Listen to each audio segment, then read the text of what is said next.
Why I live at Nepio.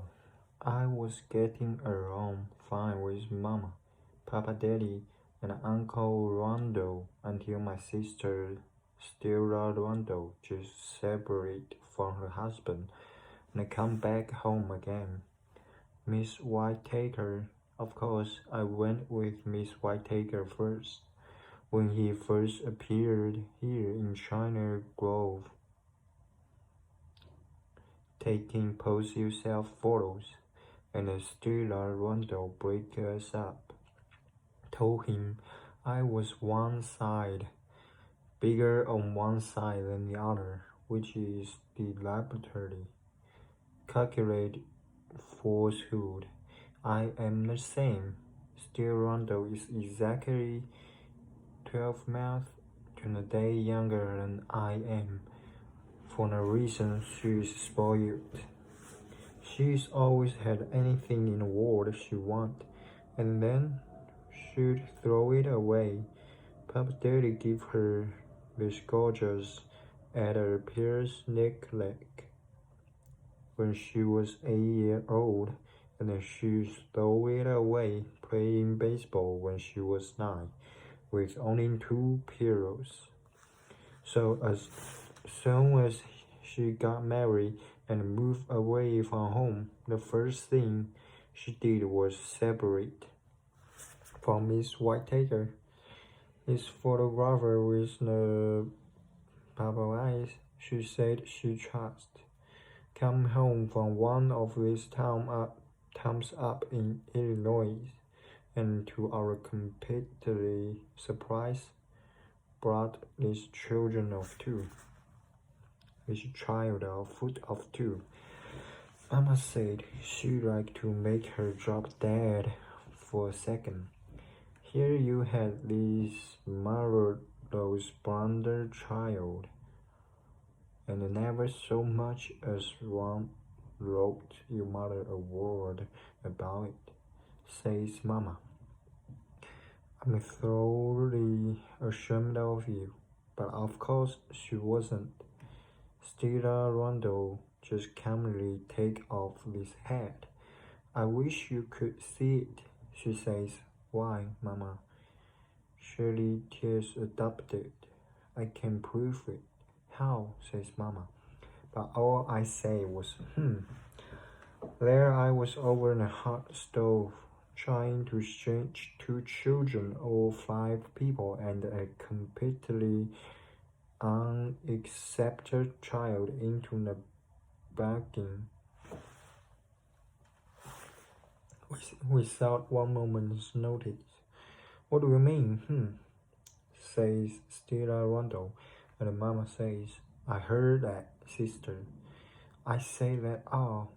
I didn't mean a thing, only that whoever Shirley T was, she was the spit image of Papa Daddy if he had cut off his bread, which of course he had never do in the world. Papa Daddy's Mama's Papa and the Sooks. Stella Rondo got foolish. She said, Sister, I don't need to tell you. Got a lot of nervous and always did have, and I will thank you to make no future reference to my adopted child whatsoever. Very well, I said, very well. Very well. Of course, I noticed at once she looks like Miss Whitaker. Side 2. Left from. She looks like a cross between Miss Whitaker and Papa Daddy. Well, all I can say is she isn't. She looks exactly like Shirley Temple to me, says Mama, but Shirley T just ran away from her. So the first thing Stella Rondo did at the table was turn Papa Daddy against me. Papa Daddy, she said. He was trying to cut up his meat. Papa Daddy, I was taking repeatedly by surprise. Papa Daddy is about 1,000,000 years old and got this long beard. Papa Daddy's sister says she fails to understand why you don't cut off your beard. So Papa Daddy lies down his knife and fork. He's really rich, Mama says he is. He says he isn't. So he says, how have I heard correctly? You don't understand why I don't cut off my beard? Why, I says, Papa Daddy, of course I understand. I did not say any such of a thing. The ideal. He says, whoosh. I says, Papa Daddy, you know I wouldn't any more want to cut off your beard than the man in the moon. It was the farthest thing from my mind. Still, Rundle sat there and made that up while she was eating breast of chicken. But he says, so the postmaster fails to understand why I don't cut off my beard? Which job I got you through my influence with the government? Bird's nasty. Is that what you call it? No, that isn't the next. No, that it isn't the next to smallest PO in the entire state of Mississippi. I say, oh, Papa Daddy. I says, I didn't say any such a thing. I never dreamed it was a bird's nest. I have always been grateful, though. Please, it's the next to smallest PO in the state of Mississippi, and I do not enjoy being referred to as a huge by my own grandfather.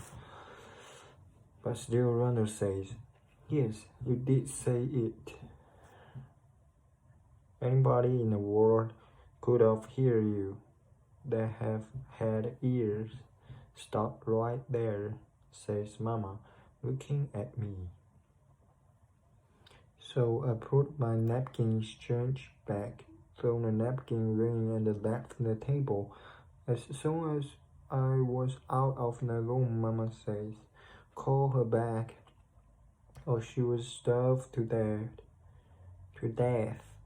But Papa Daddy says, this is the beard I started growing in the coast when I was 15 years old.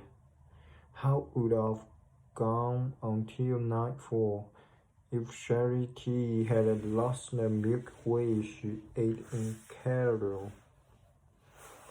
So Papa Daddy says, I am going out and lie in a hammock, and you can all sit here and remember my words.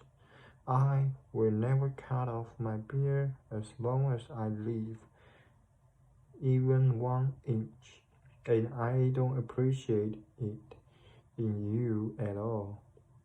Pieces right by me in the hall and went to change out and go in the hammock. It would be a holiday. It wasn't 5 minutes before Uncle Randall suddenly appeared in the hall in one of still Randall fresh-colored kimonos, all cut on the bias, like something Miss Whitaker probably thought was gorgeous. Uncle Randall, I says. I didn't know who that was. Where are you going, sister? He says. Get out of my way. I'm portioned. If you are portioned, stay away from Papa Daddy, I says. Keep out of the hammock. Papa Daddy will certainly beat you on the head if you come within 4 miles of him. He thinks I deliberately said he ought to cut off his beard after he got me the PO, and I have told him and told him and told him. And he act like he just don't hear me. Papa Daddy must have gone stone deaf. He picked a fine day to do it then, says Uncle Rundle. And before you could say, Jack Robinson fired out in the yard. Okay.